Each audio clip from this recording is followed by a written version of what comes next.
Good afternoon. Welcome everyone to the session looking at the Christology of the Lord of the Rings. A few more people coming in. And that concludes our presentation. Sorry, I couldn't resist that. There's still some seats up front.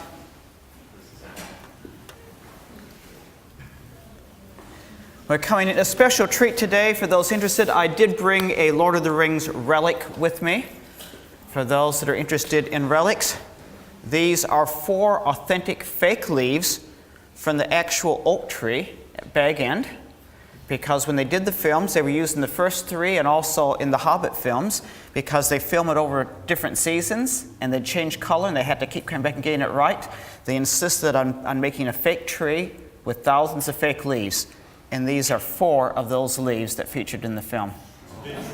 So we'll put this relic up here that you can look at later, and I'm not sure how many credits that will get you in the Lord of the Rings world of merit, but there you go.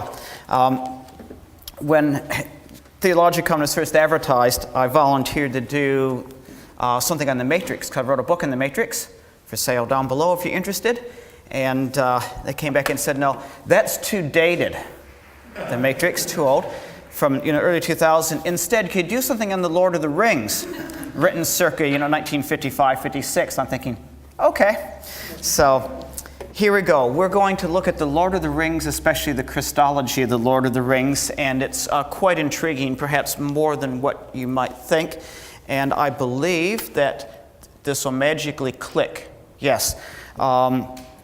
There's the fellow himself, J.R.R. Tolkien, who, as you would be well aware, was a very passionate Roman Catholic Christian, and theology really interspersed almost everything he did. So we wouldn't expect to be anything different for the fantasy world he developed. In a letter of 1958, a few years after he finished The Lord of the Rings, he said, "Since I have written a tale which is built on or out of certain religious ideas, but is not an allegory of them, and does not mention them overtly, still less preach them, I will not now depart from that mode and venture on theological disquisition for which I'm not fitted." So he basically says, yes, religious and theological ideas are behind my story, but I'm not a theologian, so I'm not going to go in and start explaining it to everyone. But it's actually quite complex. Part of his experience and difficulty was he wanted to write a tale of good and evil, a tale of salvation. And it's hard to do a tale of good and evil, a tale of salvation, without getting into messianic figures and imagery. Nearly impossible, because if we're seeing throughout the sessions today, it comes up even when people try not to do it. It's very hard not to do. And he is very influenced by the experience of his friend C.S. Lewis, who, of course, a few years earlier began publishing, developed the stories of Narnia and Aslan. And, of course, what happened with Aslan is people began writing and want to know more about Aslan, how they could get to know him, to worship him. They completely confused Aslan with Jesus, to the extent that C.S. Lewis, in one of the later books, had to actually put in there and say, I'm known by another name in your world, and try to make it a bit more obvious that Aslan wasn't Jesus. So what is Lewis to do to avoid this problem? If he included no messianic figure, humans and other species would have to rescue themselves. This was in contrast to how he saw the real world and our inability to save ourselves apart from God's gracious intervention. But if Tolkien included a messianic figure, would he be creating a figure in competition with Christ, a sort of a literary idol? Would he be treading too closely to the sacred? Would some readers run the risk of confusing his messianic figure with the real Messiah, as happened with his friend C.S. Lewis?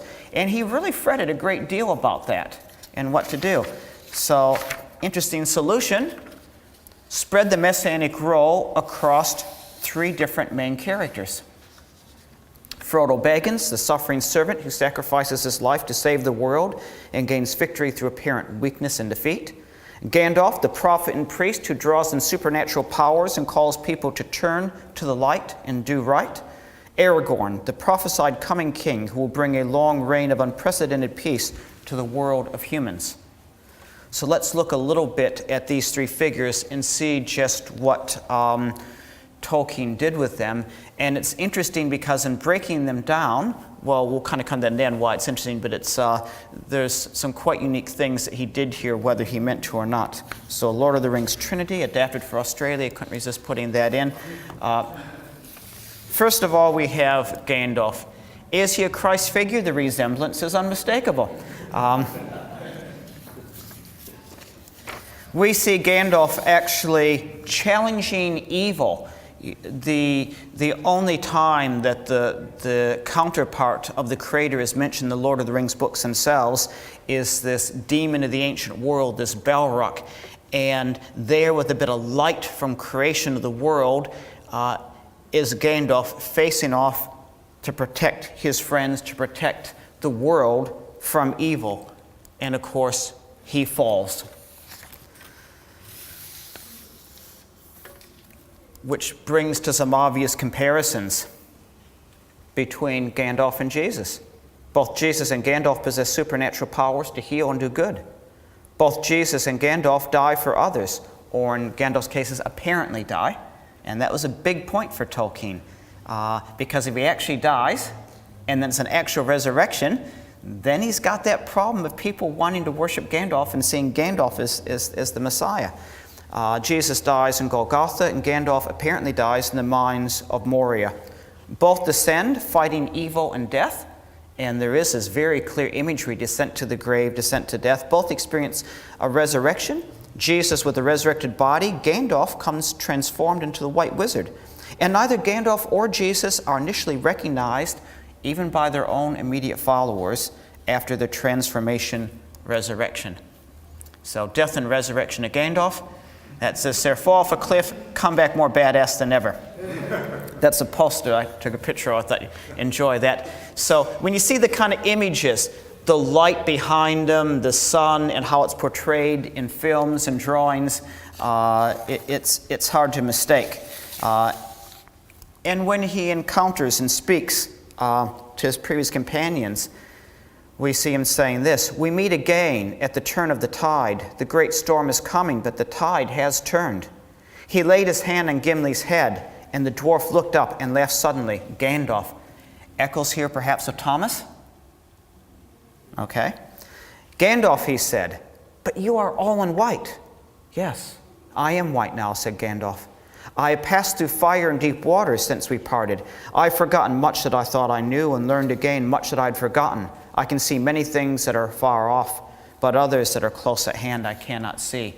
So he had this transformed and changed Gandalf that's not immediately recognized by his companions. This one who has the special spiritual power, the priestly function, he's the one that has the connection to the divine. He carries the holy relic, the spark, in his staff. He can heal. He can see into the future as well as anyone. But there's much of the Christological picture missing in Gandalf. To go a bit further, can look at Aragorn. And in Aragorn, we see, well, that looks a little bit Jesus-like, doesn't it? There we go, for those of you who are still doubters. Both Aragorn and Jesus are rightful kings, but must go about as common people, doing good while waiting their kingdom's coming. Both Aragorn and Jesus do or will bring long reigns of peace. And the kingships of Jesus and Aragorn are both prophesied and longed for. So some obvious parallels there in the area of the kingly reign. Just a minute. There we go. Aragorn as the promised king, and we had that fulfilled. And then listen to this. This sounds like it could have been taken right out of some of the biblical apocalyptic literature, perhaps from Isaiah, some of the stuff talking about the coming fulfillment of the kingdom. But when Aragorn arose, all that beheld him gazed in silence, for it seemed to them that he was revealed to them now for the first time. Tall as the sea kings of old, he stood above all that were near. Ancient of days he seemed, and yet in the flower of manhood. And wisdom sat upon his brow, and strength and healing were in his hands. And a light was about him. And Faramir cried, Behold the king! And in that moment, all the trumpets were blown, and the king went forth amid the music of harp and of viol and of flute and of the singing of clear voices. And in the days that followed his crowning, the king sat on his throne and pronounced his judgments. And embassies came from many lands and peoples, from the east and the south, and from the borders of Mirkwood, and from Duneland in the west. And he made peace with the peoples of Herod, and the slaves of Mordor he released. Now, that doesn't sound a little messianic and biblical. You're perhaps missing, or not familiar enough with some of your messianic prophecies. So the language there is not just any king, not just a good king that's come. This is the king for all people to bring salvation, forgiveness from east, from west, from north, from south, whichever direction. There's light and justice and peace flowing out. This is eschatological messianic expectation fulfillment. This is the kingly part of the Messiah, but not given to Gandalf. Can you imagine if Gandalf were crowned king? Then you start getting a one-for-one imagery that starts to look like allegory, which is a very bad word for Tolkien. He didn't want allegory. But of course, Christian messianic imagery is very distinctive. We have messianic imagery and expectation in a lot of cultures, a lot of stories, but Christian messianic imagery is quite distinct because you don't just have the prophet, you don't just have the priest, you don't just have the king, you have the suffering servant idea, which you don't find anywhere else. And we see that in the little hobbit, Frodo Baggins. I wish this ring had never come to me. The humility, the simplicity, seen in his diminutive size, how his people were held in esteem, everything about him fits. He becomes a man of sorrows in the book. Frodo Baggins, who says, no taste of food, no feel of water, no sound of wind, nor memory of tree or grass or flower, no image of moon or star are left to me. I am naked in the dark, shame, and there is no veil between me and the wheel of fire. I begin to see it even with my waking eyes, and all else fades. Gosh, it could be a little bit like echo of Isaiah 53. It is that, that broken and bruised reed. So here's someone who plays the role. Someone has to sacrifice. Someone has to suffer. Someone has to save the day. And we see it in Frodo Baggins. Even the image of Sam carrying him, a bit like Jesus being helped to the cross by Simon Cyrene. So, is Frodo a Christ figure? Yeah, he is, in a way, partly, and that's the catch. Frodo and Jesus, a comparison. Neither desired their destiny. Jesus said, let this cup pass from me. Frodo said, I wish the ring had never come to me. Both sacrificed a normal life of marriage and children for others. Both resist temptation to give in to the darkness. Both suffered death or near death. Jesus rose from the dead to defeat death and sin. Frodo recovered from apparent death from Shelob.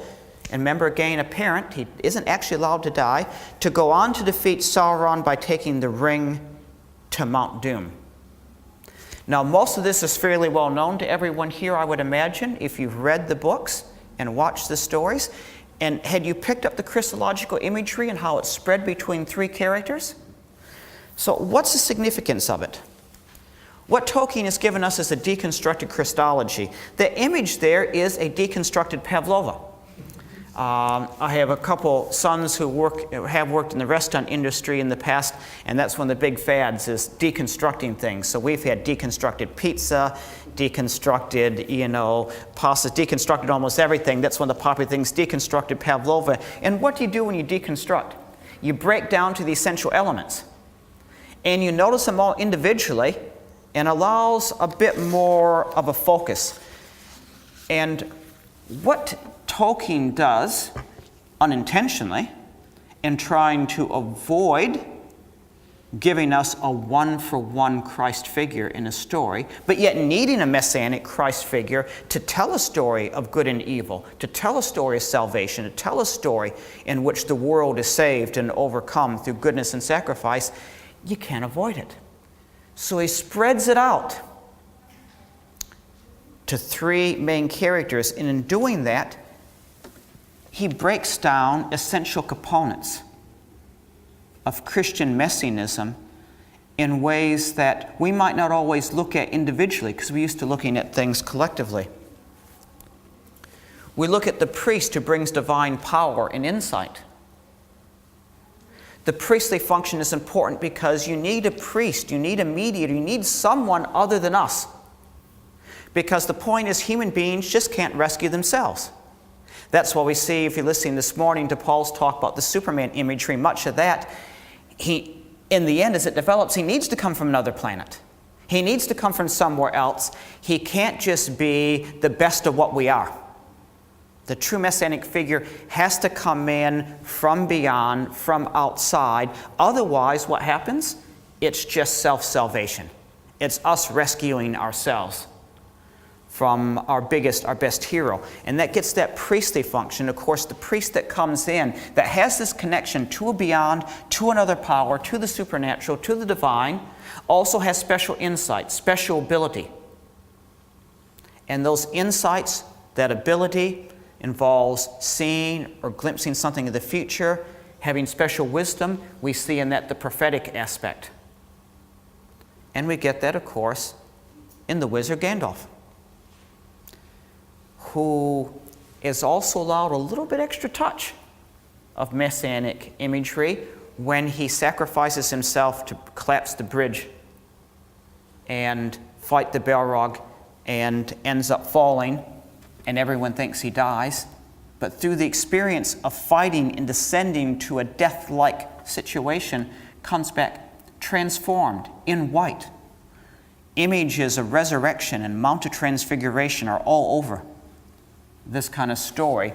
So fair bits placed on him, but we see then here one of those essential component parts of Christian messianism, and we see that in Jesus. It's not just a suffering servant, it's not just the king, but he's the one that comes to us within humanity, but also from beyond humanity. They're both there. He's the one who is our ultimate high priest and prophet. We also see in the coming king image the promised eschatological reign of peace, and that again is an element that's very essential to much of messianic imagery and also to Christian messianism, because we're very much connected to the eschatological reign.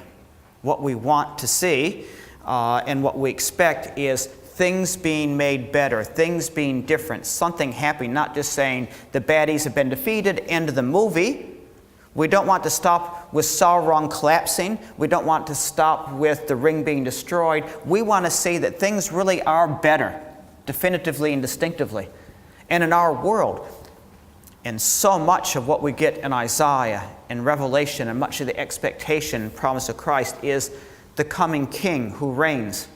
Part of our messianic imagery is that expectation waiting for a concrete king who will actually rule in peace. And it'll be a benefit to all peoples and all nations. And you read about Aragorn, long expected, the return of the king, and you read the sections about how he's welcomed and what his reign is like, you see so many echoes of that. They help us understand what Tolkien has done in this deconstruction of Christian messianism.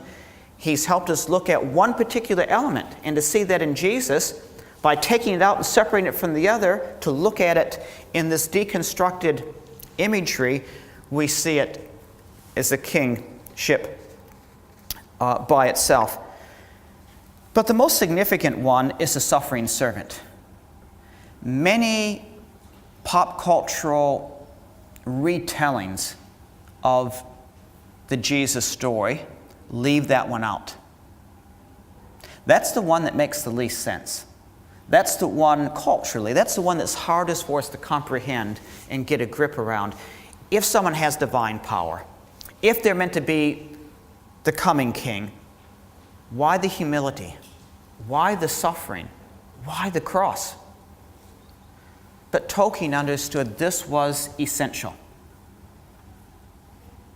And in his deconstructed version of Christology, he puts this role in the character of Frodo Baggins,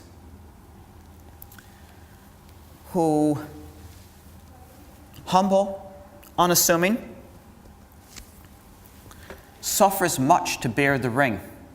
And even at the end, that suffering is not taken away. That remains a part of him. I think it's a message here about Jesus, that the incarnation, the cross, remain a part of who Jesus is. He's saying it's not just, okay, everything's good now. They have success, but the scars, the pain are there. What he's went through has become a part of who Frodo Baggins is. Just like the humility and suffering of Jesus, the bruised reed become a part of who he is eternally for us.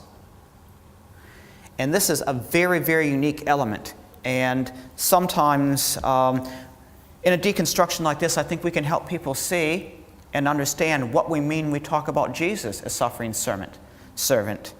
Now, of course, I must say, and Tolkien wants this to be said very clearly, Gandalf is not Jesus. Aragorn is not Jesus. Frodo Baggins is not Jesus. All of them put together are not Jesus.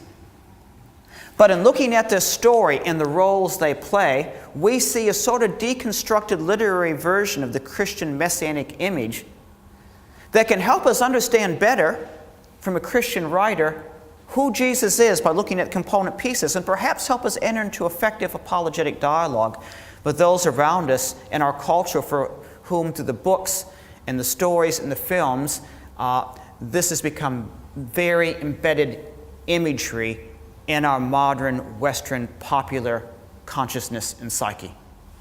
And I think that's probably the greatest benefit that Tolkien has given us in that regard. So I will end the presentation there, if I may, and take time for questions. So we have a couple minutes. So thank you. I'll try to keep that brief.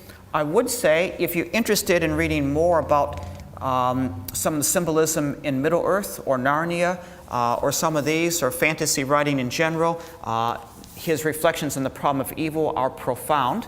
I'd recommend a nice little book called Narnia, Middle-earth, and Kingdom of God by me. Coincidentally for sale downstairs at this very moment. So, plug the book. So there you go. Let's make use of this time. Yes, sir. Yes, because I don't really understand the word eschatological. Oh, future, end time. Eschatology for Christian has to do with our expectation that there's a coming future that's going to, in which there's going to be judgment and restoration, in which there's going to be reward. So anything that has to do with an expectation of a coming restoration and imposition of justice and peace, we tend to call eschatology from the Greek word having to do with last things. I threw that in there just to look like I knew what I was talking about. Sorry about that. Thank you. I enjoyed your deconstruction. And the message from the talks this morning and here have picked up on the messianic elements that there can be identified in many stories. I appreciate it. Sometimes they don't include suffering, often don't include the suffering servant. But there's one key element of the Messianic story that is critical in the Gospels, which I don't come across in this literature, which is in fact the resurrection of believers.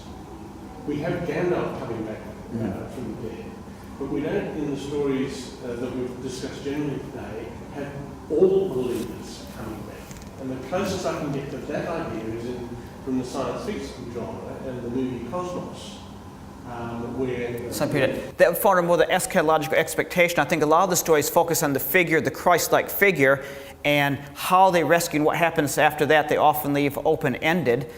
So here we just have more of an Old Testament kind of picture of a king coming and reigning in peace, without more the New Testament stuff. So you're right, that isn't, in Tolkien doesn't do that, but he does talk about the Grey Havens and afterlife, and obviously Frodo eventually gets to go, Bilbo goes, Gandalf goes, where the elves are going.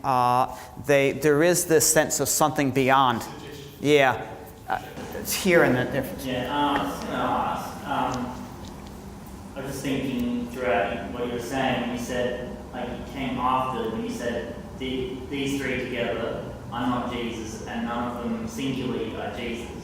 So, Tolkien would want to make that point very clear, but together they help tell a Jesus-like story. Yeah. So when instead of focusing on one being of the Trinity and focusing on three aspects of one being of the Trinity, but it's not that one being, it's just kind of like a little bit of a personal bit of Jesus' story to non-believers, like who would have read the book. And was there any intended by Tolkien for them to be able to understand any of that, or was it more like just a personal? Tolkien thought it was all very obvious, and he thought Lion, Witch, and Wardrobe was so terribly obvious that it was insulting, and yet people missed it. They couldn't figure it out, because these guys read and thought about mythology and imagery all the time. So for Tolkien, he would assume that people pick up on this and get it, and that this was such a strong underlying story in our psyche that it would tie into that and reinforce that in subtle ways. So he didn't write to do a Christian allegory, but he wrote as a Christian and admitted that he wrote a story that was completely underlaid with spiritual and religious themes. And these are some of them right there. So that was intentional. He didn't want to. It wasn't an allegorical retelling of the Jesus story, but it was certainly he wanted to tell a story that tied into and supported and explored that. So by breaking it up, it kind of just becomes like a parable, like a kind of just story you tell of good and evil with kind of a moral basis. That ties in, is influenced by and supports the Christian story, but that he did not want mistaken with the Christian story, because that story needs to stand alone.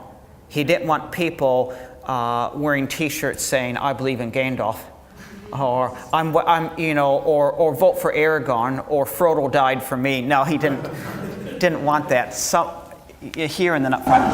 One more of a continuation of his question and your answer, that he does have a thing where like the people will leave when Aragorn becomes king, because the people are like disband and they have no hope. Then the king comes and they're like, "Come here, back to the Harry," and stuff like that. Yeah. Well, the coming of the king is the restoration of hope. It's all gloom and doom, and suddenly the coming of the king, they describe it. There's singing, there's laughter, there's joy. The sacred tree is blooming again. Peace goes out, and peace not just to the people that were the allies, but Aragorn actually makes peace and brings forgiveness to the enemies as well. So it affects everyone. So it's this huge thing. And you look at some sections, you look at Revelation, the heavenly Jerusalem, what flows out from that. You look at some of the prophetic messianic expectations of the day of the Lord in the Old Testament, and that's the kind of imagery you get. And so for him, how else could you think of restoration and victory over evil other than in those biblically inspired terms? Also, like where Daniel fought the Balrog, is that also like a parody to when Michael fought the Hydra or Goliath? And so I didn't hear that when he did. Where Oh, the Balrog when he fought. yeah, when Daniel defeated the Balrog, that could be a continuation of when Michael defeated the Goliath or something like that. Could that be? Or Jesus, fighting the ancient serpent, defeating the devil, imprisoning him. Yeah, there's lots of symbolism there. But Tolkien's always tricky because the symbolism's there, but he didn't like anyone identifying it exactly. Here first. Yes, sir. I was just thinking, you made the point before that a lot of messianic figures in pop culture, they don't undergo the suffering component. That often gets left. That gets left out more than any of the others, and you often don't notice it until you do a deconstruction and say, okay, what's missing in these others often? I also was thinking, take a step further, it's even more rare for these figures to choose to undergo that suffering as opposed to just sustaining a wound in battle, which is something acted upon. Yeah, which is not really quite the same. Yeah, whereas Frodo, every step of the way, he knows that it's going to get harder and he's bringing more. And he may not return from this. Yeah. There won't be a return journey. Yeah. Yeah. Yes. I was just wondering what you think about Tolkien's picture of the undead army and what his sort of purpose is in that perspective that he used. That's an interesting one. It's similar to some of the stuff he has about Schmiegel. It's redemption, even for those that seem completely lost. You know, they've done their bit. They've ended their lives in disgrace and in shame and in alienation, and still there's a chance. Still there's hope. So it's about redemption, salvation. You know, when Gandalf says it's, you know, Frodo said it's a pity, you know, Uncle Bilbo didn't kill Schmiegel. He said, nah, it was mercy that stayed his hand. He still has a role to play. There's still possibly some good here. There's still a chance. There's still a chance. And with this army of undead, with the dead that come dead, that's an interesting thing, because here are people who are basically condemned. They're damned to never going on to whatever it is they could hope to go on to because of their treachery, and all of a sudden they have the chance to gain reconciliation, forgiveness. So a strong little side image in there that for Tolkien those things were important precisely because he was a Christian, and Christianity wasn't about we win and let's just have long scenes describing how all the baddies are completely snuffed out. Instead, all these peoples that were coming gathering to fight Mordor are set free and forgiven and made peace with. This army, you know, a grudge going back thousands of years is forgiven. And that's one of the acts that Aragorn has to do before becoming king, to forgive those who had let down his ancestor, to prepare him to show forgiveness of others. So that was, and that's, I think this is part of his Christian faith coming through. How much of it he actually thought of intentionally and how much is just natural, because when you think as a Christian, you think in terms of forgiveness and accepting God's forgiveness for me and for others. You just think right away, how do we end this story? Reconciliation, forgiveness.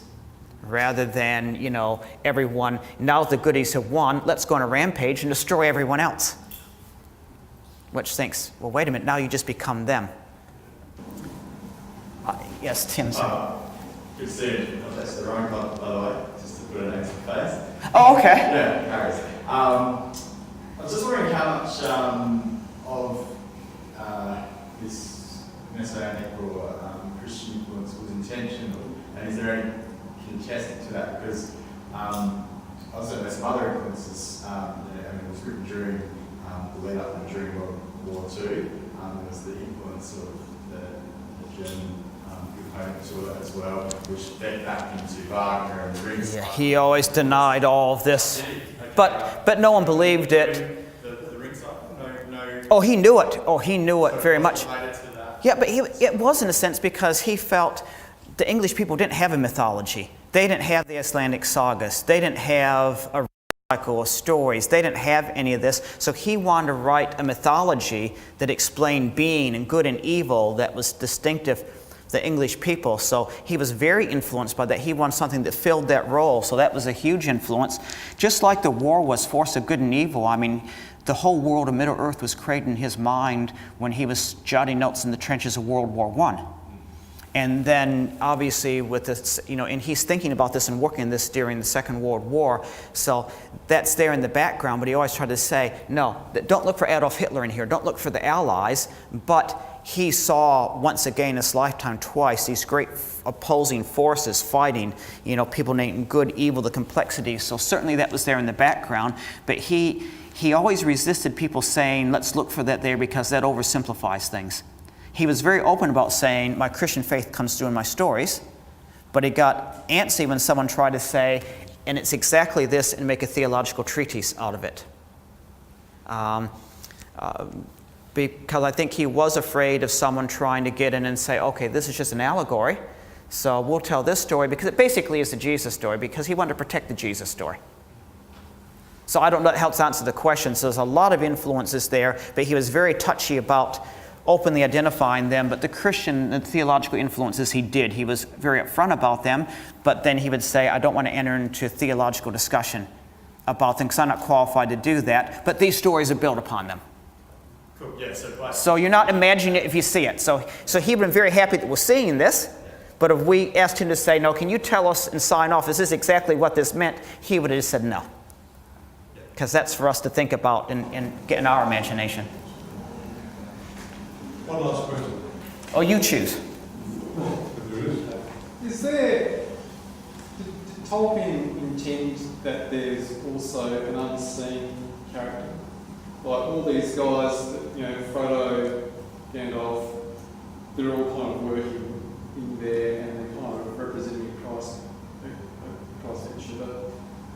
Did he intend, but there's also like in the middle of all these struggles and this hopelessness and you think that everything's going to fall apart, somehow they manage to get through. Did he intend there to be a kind of an essence of there's something beyond them that's actually helping them to be able to get through all these? Good question. I understand. Yes, yeah. Yeah. Well, yes and no. Is there an unseen divine? In the story itself, there's God's never mentioned, but in the background to the story, in his whole world, it's a created world. Because you couldn't imagine a world that wasn't a created world. And so you have to look at the Silmarillion and the creation account, how evil comes into it. And then you understand where Sauron comes from. And then you understand where this light comes from. And then you understand what kind of being Gandalf is. And you understand the situation of the elves and the fall of the elves. So there's all this creation. So he really does a creation fall story. It's in his mind. So in his mind, there's a creation fall story, and there is a God behind it all. And because that God is there, yes, there is that direction. These are, in a sense, his messengers, his emissaries, but he doesn't write them actively into the story. He spent years and years working this out and rewriting and rewriting. This was the Silmarillion was what he started writing in the trenches of World War I. And in his death, he still hadn't published it. It was published posthumously. So we have the story of the Lord of the Rings, which stands, 1,000+ pages of it in this volume, which stands by itself to read. But the background is there in his mind. It was very clear. He wrote letters and put things about it. But for him, it's so obvious, I don't think he felt he needed to say it. And perhaps he felt it was a lesson for our world. You should be able to look at what's around you in the battle between good and evil and the sacrifice being made and see God acting. Saying in the book that Sauron is just represented by the eye, and he's actually more of a spirit, and because he was slain and his finger chopped off. Yeah. To get Sauron's backstory and see where he comes from, he's actually the lieutenant of Melkor, who is really the Satan figure. So this is like a lieutenant of the devil figure. But to do that, you need to read some of the other stories and legends in the Silmarillion and some of the unfinished tales and other stuff. In here, he's just obviously dark, connected to evil, but it's not explained. Just like in our world, and maybe that's intentionality in that, you see good and you see evil, but it's not always clear-cut. And they're often interconnected. You see evil figures doing good, and good figures tempted to do evil, and he tried to not make it completely black and white. He wanted to be realistic like our world, but if you read some of the background stuff, it's very clear. Sorry, that's all we have time for. That's, I think we're done. So, Mark, an amazing presentation. Thank you for the clarity of insight.